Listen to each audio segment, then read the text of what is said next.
Assalamualaikum warahmatullahi wabarakatuh. Apa kabar anak-anak? Semoga kalian sehat selalu. Hari ini kita akan belajar tematik 4C, subtema 2, pembelajaran 5 dan 6. Sekarang kalian membaca kategori hewan berdasarkan habitat yang ada di buku paket. Setelah kalian membaca, nah sekarang kita simak bersama ya. Yang pertama, hewan terestrial. Hewan terestrial adalah hewan yang hidup di darat. Contohnya kuda, singa, harimau, anjing, kucing, dan unta. Hewan arboreal adalah hewan terestrial yang menghabiskan sebagian besar waktunya di atas pohon. Contoh hewan arboreal adalah monyet, bunglon, dan tupai. Yang ketiga, hewan air. Hewan air adalah hewan yang hidup di air. Contohnya hewan kepiting, gurita, dan ikan. Hewan amfibi adalah hewan yang dapat hidup di air dan di darat. Contohnya katak, salamander, kadal, dan buaya. Dan hewan yang kelima adalah hewan aerial. Hewan aerial adalah hewan yang dapat terbang di udara. Contohnya burung, kelelawar, dan serangga. Inilah penyebab satwa kita terancam punah. Yang pertama, kehilangan habitat, eksploitasi alam, dan polusi. Faktor utama penyebab kepunahan satwa di bumi adalah kehilangan habitat atau tempat tinggal.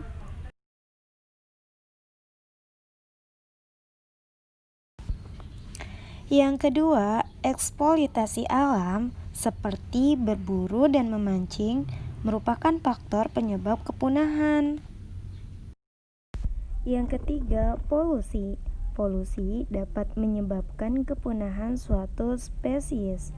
Dampak polusi pada hewan adalah gangguan reproduksi dengan gangguan sistem saraf sehingga hewan berperilaku tidak wajar.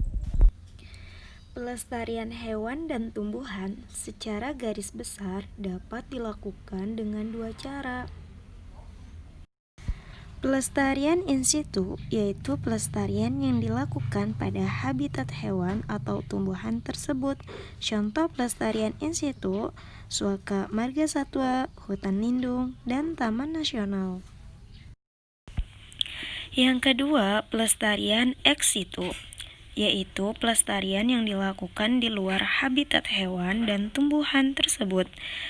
Contoh pelestarian ex situ yaitu kebun botani, kebun binatang, dan pusat penangkaran.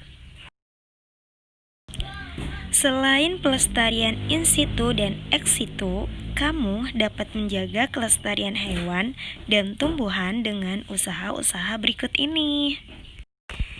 Yang pertama, tidak berburu hewan secara sembarangan. Yang kedua, melindungi spesies langka. Yang ketiga, membudidayakan spesies langka. Dan yang keempat, menggunakan sumber daya alternatif sebagai pengganti sumber daya alam.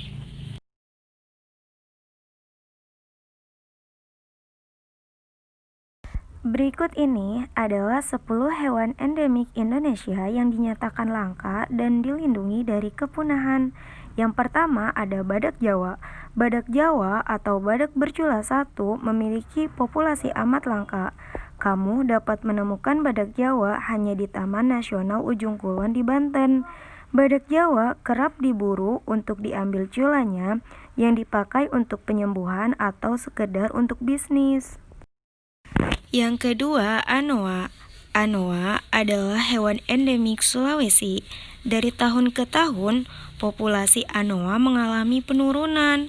Di sebagian daerah di Sulawesi, kehadiran anoa sudah tidak dijumpai di hutan-hutan. Selanjutnya ada harimau Sumatera. Harimau Sumatera memiliki perbedaan dengan harimau di seluruh dunia.